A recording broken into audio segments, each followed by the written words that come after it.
Okay, so we're still taking the engine out. Well, saying that,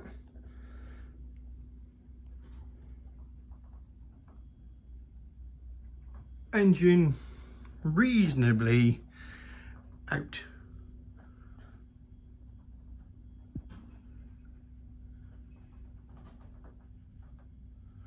Good. So let's have a little spin round. That's the back of the engine.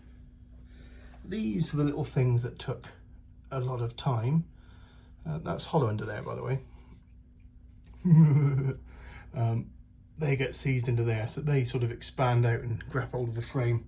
That one was all right. That one was a bit nasty. So good. Time for a bacon roll and put the other one in.